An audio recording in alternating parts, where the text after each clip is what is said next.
Under the sun, the fields are alive. Cheering crowds and the teams collide. In these moments, we stand tall and free. First pride runs deep in me. With every touchdown, we rise and we cheer. Unity and spirit, the heart of the year. Raise your voices, let's make it loud. In Florida's high schools, we're so damn proud.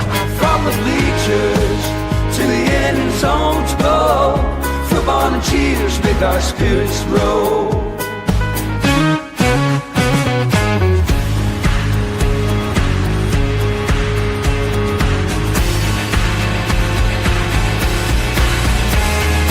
Girls in the game, they're fierce and bright. Flag in hand, they give it their might. From every town they bring their dreams. On this field of gold, nothing's as it seems. Together we shine, together we play. In Florida's heart, we own this day. Raise your voices, let's make it loud. In Florida's high schools, we're so damn proud. From the bleachers to the end zones go, football and cheers make our spirits grow. So here's to the game, we'll rise and stand. In Florida's field, real giant band.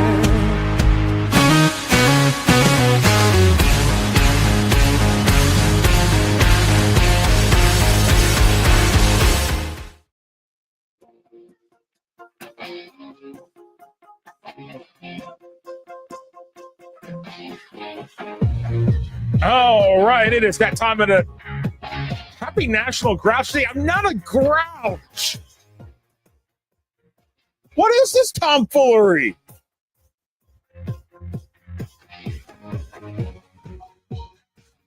Welcome to another edition of the Northeast Florida Blitz.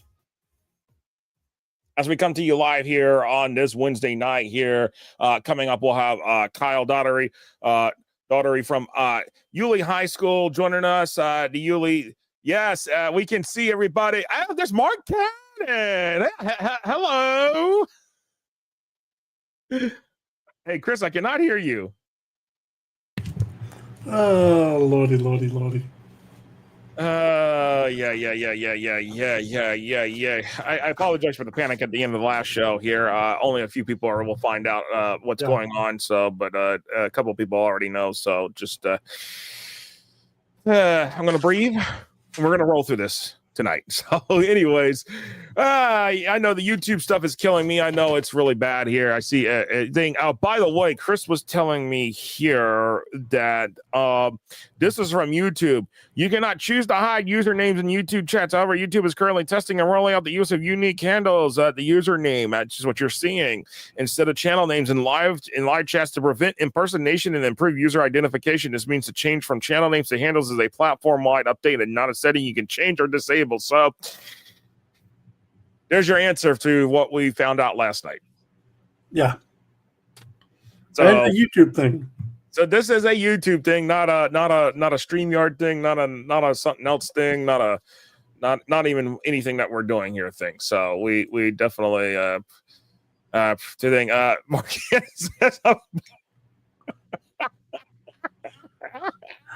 Oh my gosh! Thank you. Mark, I love Greyhound and Flix right now. They're the best way to travel across the country. I like driving, so there's that. If I can't drive, then I don't want to be in it. No, just kidding. I'll do a little bit. It depends on what it is. But anyways, let's get to it here with... Oh, no, that's the wrong thing. No, I don't want a drum beat. Oh, Lordy. Maybe Oscar the Grouch took it. It's one of those things here. Sorry, Mark, that you're stranded in Yeehaw Junction. By the way, I do have a... Oh!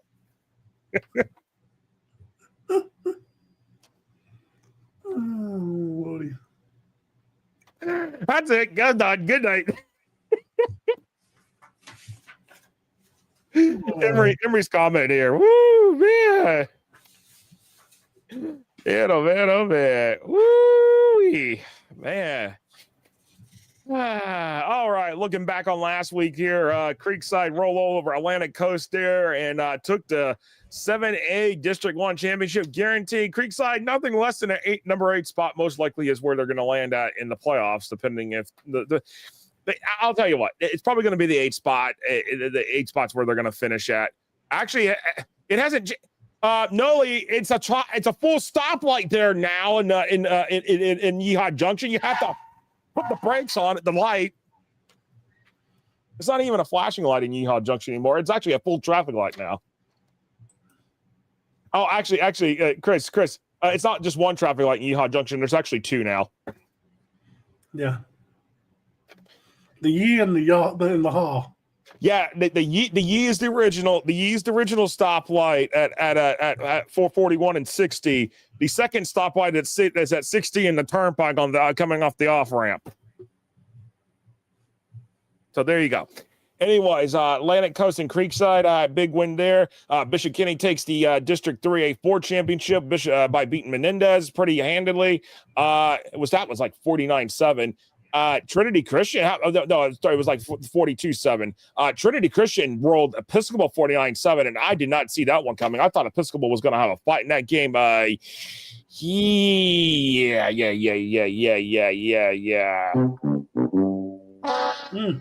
We blew that one.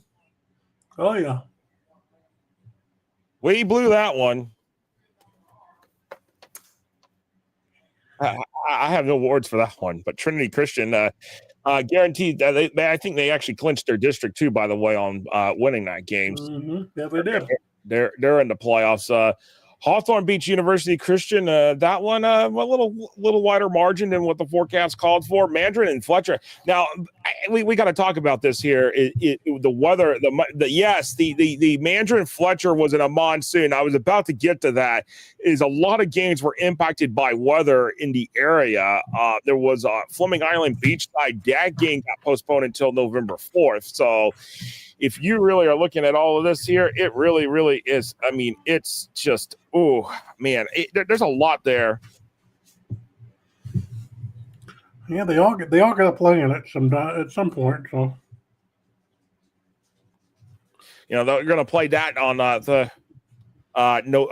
Tuesday, November 4th. Again, the FHA put out a thing that said basically they told schools the latest date is November 4th. Makeup games, that's it. I was assuming that we'll see the playoff brackets come probably Wednesday, November 5th, most likely the way it sounds like, the way it's going. Mm-hmm. So then let's looking at the next one, and then how about do I really want to talk about this one, Chris? Do I really want to talk about the final game we talked about? Because Fletcher, by the way, Fletcher did try to make a comeback on Mandarin. And they came close, but just came up just short. And Mandarin said, "Pump the brakes, there, Fletcher. You're not getting anywhere." Mm-hmm. But this one really, I don't know how to describe what happened here, but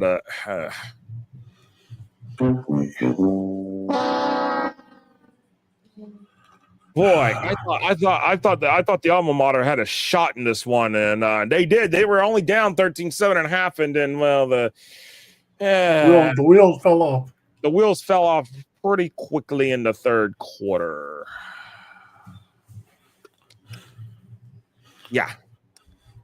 Yeah, and Ponte Vedra, it was Ponte Vedra a lot, Middleburg a little, and it was 41-14 was the final on that score. And you kind of wonder what was said in the locker room at halftime in the Ponte Vedra locker room. Did someone call up the forecast, or did someone pull up the show and say, "Hey, these guys are picking Middleburg"? They put it on.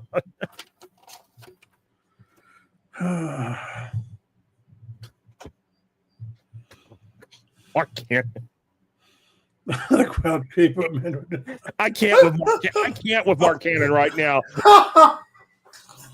I cannot right now with Mark Cannon.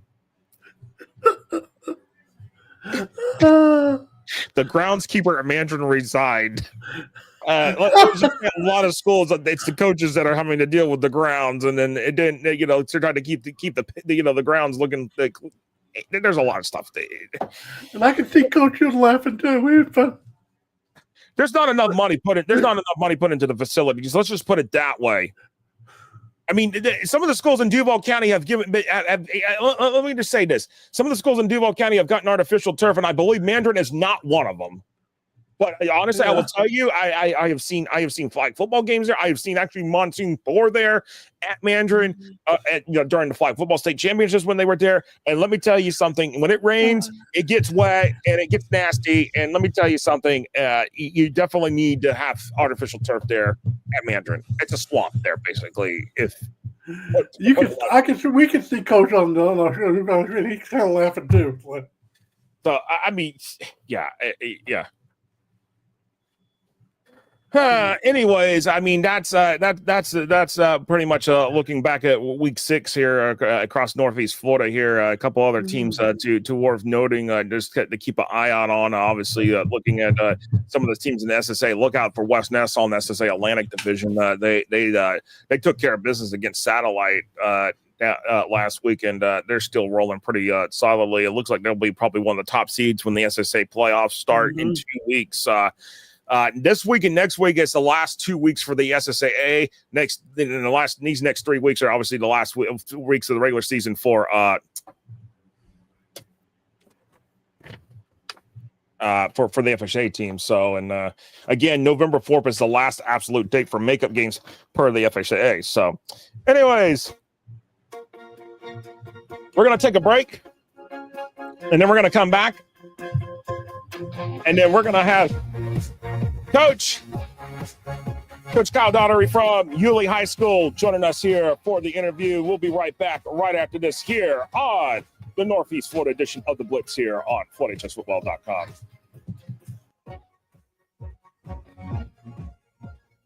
I've been thinking about this for a long time. I thought, if that's out there, I want to make sure I see it and I get involved in it, because to me, this was music to my ears. I was blown away.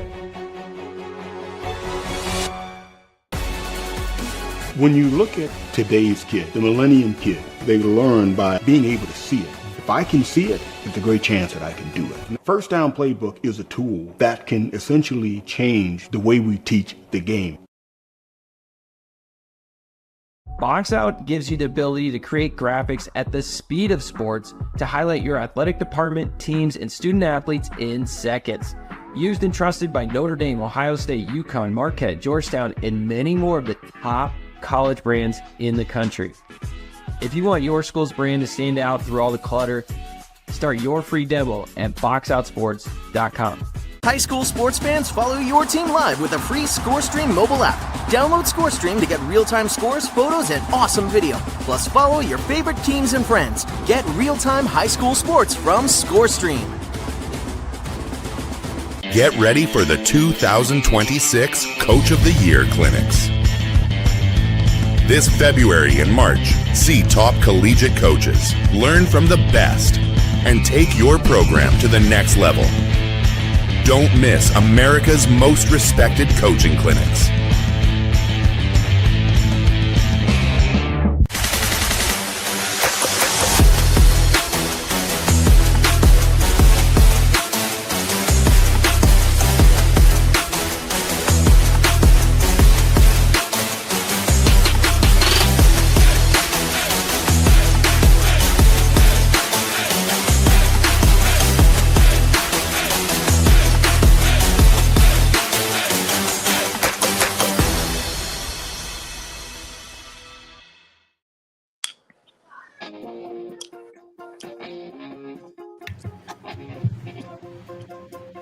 All right, welcome back here to the Northeast Florida edition of the Blitz here. As we go into the interview portion, I do want to address one thing in the comment in the chats here before we get the coach here in just a moment here.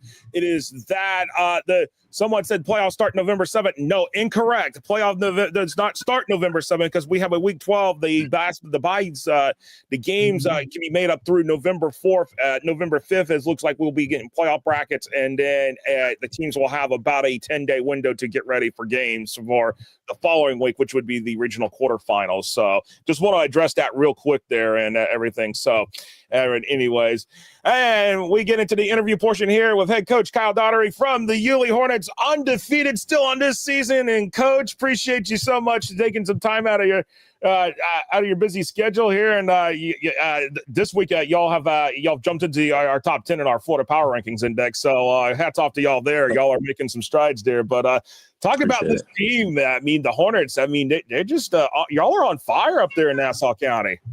Our boys have done a really great job. We turned it around. We were 2-8 last year. We had a lot of close football games. We had 16 season-ending injuries. We played a lot of sophomores, and those kids are juniors with experience. We still have a sort of a smaller senior class, but our kids have bought in. They focus on the task in January, and we're just reaping the benefits of that hard work right now. Absolutely here. And what year is this? I can't remember. It's been a hot minute since you became the head coach at Yulee. I know it's not been that long. This is year 5. This is year 5. Year 5. So I mean, when you look at year 5, obviously, being there, a place that obviously already had name recognition when you got there. Obviously, we the home of Derrick Henry and all that. What Bobby Ramsey did in his time there. What have you learned as you put your fingerprints on this program? What have you learned in these 5 years so far? That just trying to a program that's already got name notoriety among not just in Northeast Florida but around the nation. I mean, I came from a place that had a lot of talented kids, but I saw that there was an opportunity to go to a new venue and start my head coaching career with a place that had a lot of talented kids. And the more I'm around it, the more groups that I see in the future that have a lot of talent. And I just want to keep kind of growing this brand of Yulee football that was already established by a few, prominent members. There was a couple other names. Jamari Peacock and Kelvin Rainey were in those groups. Those guys played a lot of really good football for Yulee High School and won a lot of football games here. And I'm just trying to do it the best way I know how to do it, which is in an authentic and honest, upfront way where we, work really hard, we focus on the task at hand, and we play good, sound football on Friday nights. Oh, absolutely. Yeah. Talk about some of your players here. A lot of your underclassmen are the biggest contributors on offense and defense, stat-wise too. Talk about those guys, young guys, and what they already meant to that program so far. I believe our leading rusher is a freshman running back, Jaden Timon. He's been really great for us. He's just a really talented, explosive athlete. All of our receivers are juniors. The only seniors that we graduate are we have a quarterback that came in from Creekside a couple weeks into the season, Jackson Visconti, and he's been great. Our right tackle, James Crump, and Turtle Ricks who's probably the most dominant player in every game that we've had so far this year. He plays some tight end on the offensive side of the ball, but I've got a really good, hardworking offensive line. I've got a lot of young pieces in that. There's a bunch of juniors and sophomores that are big kids vying for spots. I feel comfortable with anywhere between 6 and 8 kids in that group that can play varsity snaps for us. So a lot of those guys are getting some good time on JV as they grow. We have a young quarterback that kind of split some time with Jackson Visconti. His name is Trey Vasquez. He led our team in rushing last week, also had a 29-yard touchdown reception. With Jackson's arrival, we can put that kid in a lot more situations. We can let him return kicks. He can be kind of a special guy on defense for us in the special teams game. And he's still running the football for us and throwing the football a little bit. That kid's been really special. I mean, he's made a ton of plays. He's probably had 4 40-yard runs that are touchdowns called back this year. So if those don't get called back, his numbers skyrocket. No, absolutely, and you kind of stole a little bit of my thunder. I was going to mention about Turtle Ricks because obviously, I mean, the game in the Battle of the Bridge against Fernandino last week, y'all dominated that game 28-0, but Turtle had 4 sacks in that game. I mean, defensively overall, y'all had 10 sacks total. I mean, half your season sacks just came right there in that one game. It looks like, and but I mean, Turtle, what because Turtle is one of your senior leaders. I mean, what makes special for Turtle? Being, again, you're playing a lot of underclassmen for Turtle to be a leader like he is. Yeah, I mean, Turtle loves football. He loves everything about it. There is a competitive edge that he brings that not a lot of people have. We really got to see it like in the weightlifting avenue and in wrestling. Like he's been a top 4 wrestler every single year he's been in wrestling. He was second in the weightlifting competitions last year. He was a dominant football player for us. He played varsity as a freshman in a couple games, and he's been a starter since his sophomore year and played on both sides of the ball. He's just the light switch turned on. And since the Menendez game week 11 last year, he had 5 TFLs and a blocked punt in that game. I don't know there's a game where he didn't have 5 TFLs since then. Wow, he had 9 against Fernandina. And against West Nassau, against West Nassau, he forced 3 fumbles, all from the nose guard. That's just unreal. Because I was looking at that, the 9 tackles for loss right there. And I mean, and by the way, also committed to Charleston Southern University, so it's got that commitment there. So that's huge right there. I mean, for your underclassmen, how when they look up to him, what do you kind of when you see looking back how they're responding to his approach? Yeah, he does a really good job of setting the tempo. If we do any like running and conditioning things, he's kind of running those things at the skill position levels. That's just how he's operated. He's done that the entire time. He's always in the front. If my D-line coach for some reason is not here, I can literally give him the practice plan and he can run the drills as if he's not there. I do have a few other kids that do that. And he's literally one of them, but that's just like a testament to who he is and who his family is, because I did that with his older brother too. Like Braylon Ricks had 33 TFLs his senior year and 9 sacks, and that kid plays at Marist and he's a 5'9" defensive tackle. So wow. It's in the family. That's impressive. Yeah, it's in the family. I get another Rick's kid next year, and then another one year after that. So, holy God! So you're set up for a while with the Rick's kids coming through. We get another one. We get another one next year, and the kid's an absolute stud. Yeah. No, that's impressive there and everything. Let's look at what we've got left on the table here. Obviously, you got road trips to Flagler Palm Coast this week, and then you get the Tulane's next week, which will be for the district title there. So I mean, and then you wrap it up with Menendez. I mean, just looking at it, I mean, okay, Flagler Palm Coast, get through that, but what's waiting on deck next week? Everybody knows it. It's that Reigns game. We know a lot about Reigns. What have you looked at in terms of just looking towards that game? Because I know that again, that's going to mean to decide which way. If it's we get we're getting a guaranteed home playoff game, or we may be potentially looking at an all-large spot. Yeah. I mean, that I'll be honest with you, I haven't looked at one film clip of Reigns. I'm just focused on. Maybe a smart man right there. I like that. I haven't looked at it. I've played them a few times. Like Mass Line's an incredible coach. He does a great job. We know what's what we're gonna face next week.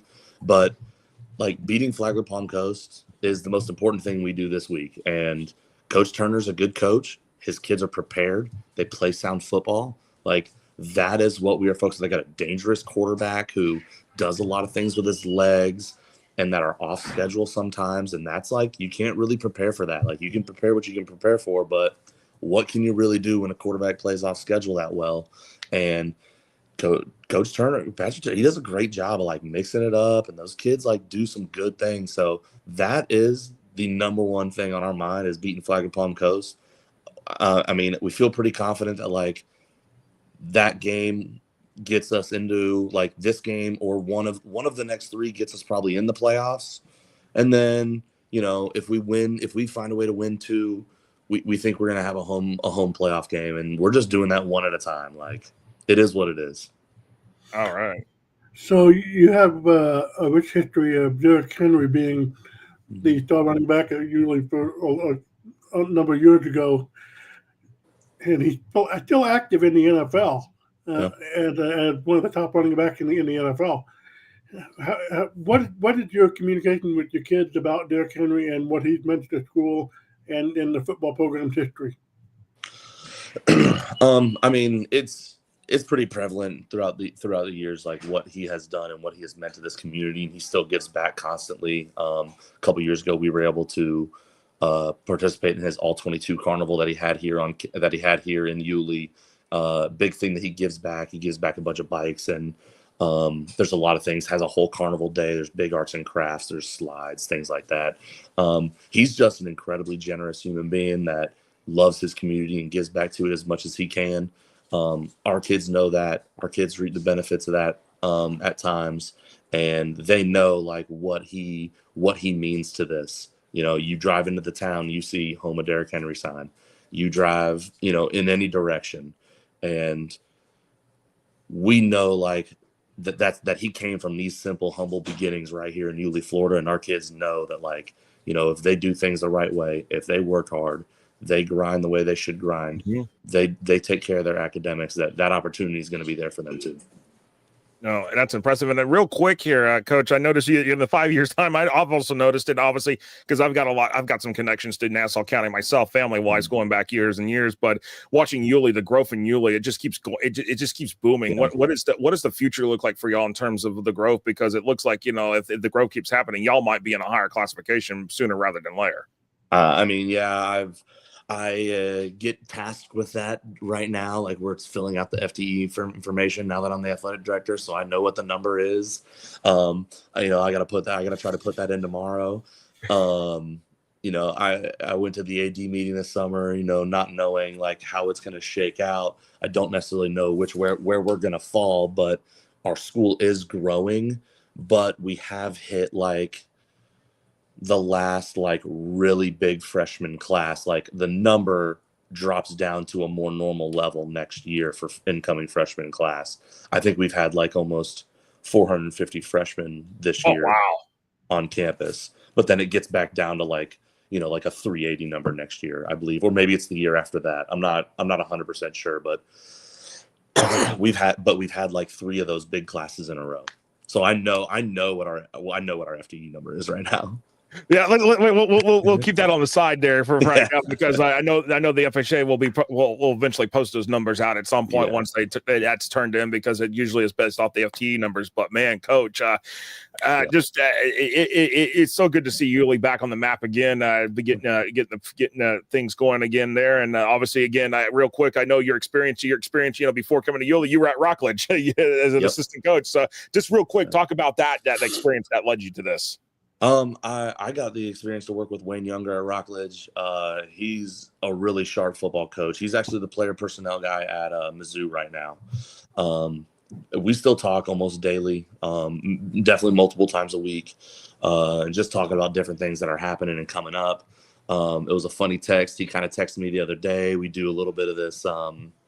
We do kind of like a single wing thing that it's not identical to Darlington at DeLand, but it resembles some things. And he was texting me because he knows somebody, and they said that, like, you know, people couldn't figure out what we were doing in that battle of the bridge, running a little bit of the single wing. We scored on it early in the game, and I just sent him a couple clips, and it's just single wing football. But like, Wayne was someone that really was able to trigger a lot of learning moments for me. I got an opportunity to call games under him.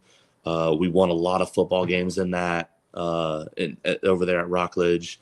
Got to play in some really big games and coach against Coach Wilkinson in a barbecue bowl my first year at Rockledge. And we happened to beat them in that game in overtime. Just had a lot of really talented players that were able to do a lot. And with a small roster, like we only traveled 30 kids to every game, and with a school that had like 1,500 students, you know, traveling 30 kids it's tough sometimes. And we found ways to win football games, And it was a great experience. I think it prepared me for what I needed to do when I got here and when I got my head coaching job. Wayne was really influential in allowing me to branch my wings out, do the things that I need to do to help the program, and also give me that on-the-job kind of training and learn what I needed to do to be a head coach, so that when I stepped into a role, it wasn't something that like I hadn't done before. Like I handled a lot of the scheduling, I handled a lot of our compliance in terms of eligibility, a lot of those things that I had already done before I was a head coach. And it was because he was willing to, hand those tasks over to me and let me take it and run with it. And we were a really good team. And Pat Lusk was the defensive coordinator there. My hat's off to him. I learned a lot about just being a football coach from him. He was part of those state championship teams in 2001, and he was still coaching there when we got there in like 2016, 2017, and he was really influential in just how to operate day to day, how you were gonna be, how to be a professional about it. He was awesome. I still think he's there helping out now. Wow, that's impressive. Well, Coach, appreciate your time taking out of your busy schedule. Good luck this week against Flagler Podcoast and the rest of the schedule for the what's remaining of the last 3 weeks of the regular season. And we're looking forward to seeing what Yulee potentially will do in the postseason as well. I appreciate you guys, man. Thanks for having me. All right, you take care, Coach. You too. All right. That was head coach Kyle Dougherty from the Yulee Hornets joining us here on the Northeast Florida edition of the Blitz. And boy, got some good nuggets there out of that one. I love it right there. That was a good interview right there. Oh yeah, it was, and you got to look at what Yulee's got coming up here. So, Flagler Palm Coast, they can't look ahead right now, and they have that tendency for rain coming up. So, even though we know, hey, that's for a whole enchilada right there next week, and that'll definitely be probably a game on our pick six for next week. I will tell you all of that right now. So, anyways, we got to take a quick break, and then we got to come back, and we're going to do our pick six for week number 9 for the Northeast Florida edition of the Blitz here. We'll be right back right after this. I've been thinking about this for a long time. I thought, if that's out there, I want to make sure I see it and I get involved in it, because to me, this was music to my ears. I was blown away.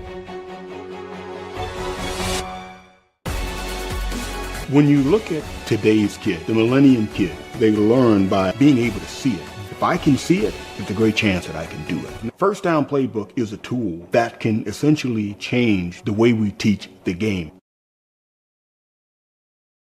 Box Out gives you the ability to create graphics at the speed of sports to highlight your athletic department, teams, and student athletes in seconds.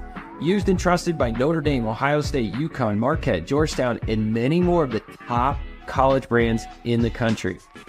If you want your school's brand to stand out through all the clutter, start your free demo at boxoutsports.com. High school sports fans, follow your team live with a free ScoreStream mobile app. Download ScoreStream to get real-time scores, photos, and awesome video. Plus, follow your favorite teams and friends. Get real-time high school sports from ScoreStream.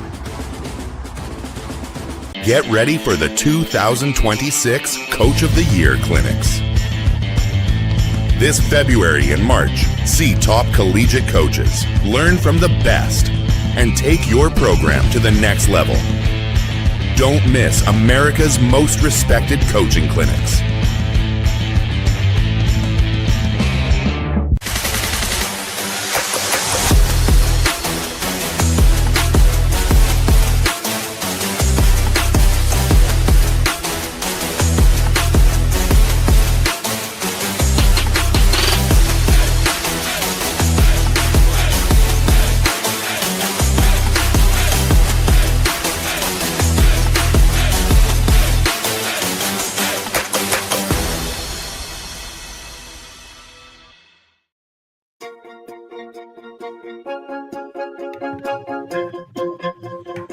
All right, welcome back here to the Northeast Florida edition of the Blitz here, and that was a great interview there with Kyle Dougherty there from Yulee High School. And again, can't look ahead as we're seeing pop up in the comments. Can't look too far ahead, even though we have that tendency of wanting to do that. Yeah, like I said, I know you got Flagler Palm Coast this week, but there's always that looming game ahead that everybody's looking forward to, and that's all anybody can talk about. No, absolutely here. And Well, you know what that music sounds? That is time for the pick six as we get rolling into week number 9 here. And with that said, we have up on the docket, the first game up on the docket for this show is First Coast 4-3 at Bishop Kenny 5-2. Bishop Kenny a 19-point favorite here, according to the Florida Power Rankings Index. Bishop Kenny a 95% chance on win probability here. Rapid fire on this one, Chris. Where are we going with this one? I like Bishop Kenny in this one at home. All right, I'm going Bishop Kenny as well. I think Bishop Kenny just has a little bit more firepower, but First Coast does have a little bit of talent in the in the roster, just not enough, I feel like, to be able to contend with the Crusaders there along the banks of the St. Johns River. All right, the next 2 games we got up are our critical SSA North matchups here. The first one being Bishop Snyder 4-4 at Old Plank Christian 6-2. Old Plank a 24-point favorite. They did get a big win over Oak Hall 22-20 last week. I see that people are picking Bishop Kenny in the chat here, so it looks like they're going with that. Weston James is already going with Snyder. Chris, where are we going with this one? I still wonder how old that Plank is. But give me Old Plank. I do wonder how the old plank, how old the old plank is as well. But it is, by the way, it is a name of a road there in Jacksonville. It's Old Plank Road. They're on the west side of Jacksonville, out off 295 and Commonwealth Avenue area. But I am going to go with Old Plank. Reno is going with Old Plank as well on his picks here. So with that said, the next critical matchup on the SSA North, because this will decide a lot of where the seeding goes here for the SSA playoffs starting week 11. This next one here, hitting the wrong button there, is Oak Hall 5-2 at St. Joseph 7-0. St. Joseph, an 18-point favorite over the visiting Eagles, giving the Flashes a 94% win probability here. Don't those footballs look great? Give me St. Joseph. Yes, they do. Those footballs do look great. By the way, compliments of Mr. Light there.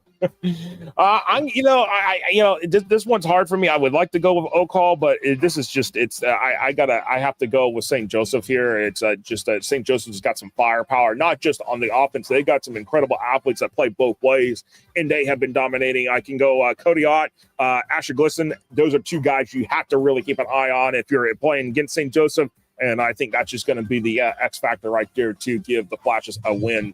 All right. Up next is this one's interesting here in terms of the Lincoln 5-2, Trinity Christian 3-4. Trinity Christian did finally pick up their 3rd win of the season, but they got Lincoln coming in, and Lincoln is looking a little bit better than what they were just a few weeks ago. I gotta really say this is that the Trojans here, the Conquerors are they're having their struggles. They're not having the players like they used to anymore. Like they used to be the dominant team in Northeast Florida. That's not the case anymore, as the talent has spread out around to multiple teams around the area. Lincoln, a 30-point favorite here, 99% win probability for the visiting Trojans over the host Conquerors. Yeah, give me Lincoln in this one. It's not going to be pretty, so yeah, Lincoln should be at least a 10 15-point win. Yeah, I'm going with Lincoln as well. I don't know. I have a feeling that Trinity Christian may be walking into these playoffs as a district champ with 5 to 6 losses. That's just how I'm looking at it right now. Let's just be realistic here. This is not one of the finer seasons for Trinity Christian by any means.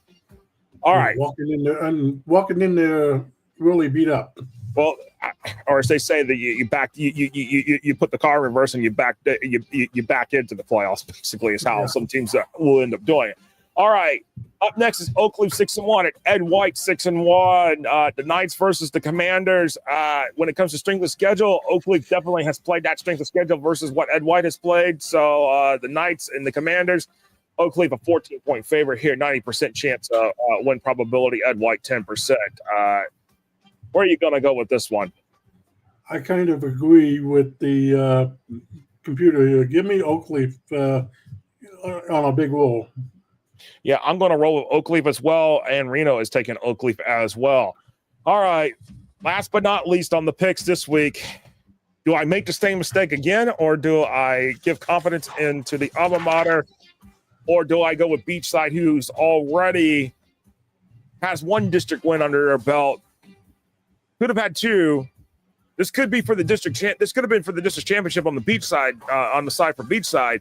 But right this second, does Middleburg stand a chance on this one? Beachside 7-point favorite, 76% win probability. Do I make the same? This one's, I'm torn. After what I saw last week, I don't have my hopes up for Middleburg right now. I don't give either. Me Beachside. Give me Beachside. Yeah, I'm going Beachside. I'm going Beachside. I just don't have high hopes for the alma mater right this second, and I hope they prove me wrong. I hope they use this as a potential chance as a bulletin board material. Reno's taking Middleburg, so obviously he's got more faith in my alma mater than I do. Like I said, after what I saw last week, no. Yeah, after what I saw last week, you can't come out and have that. You were down 13-7.5. That was my thing. It's like you had a great first half. The second half, you can't. You can't let the name on the other side of the field get to you. And I wonder, but I know that the weather wasn't. There was some weather issues. I get it that there was rain in it here and there. I know that the moisture in the air was wet and stuff, but hopefully maybe it's a better result for the Broncos this week against the visiting Barracudas. So we'll see what's going to happen here.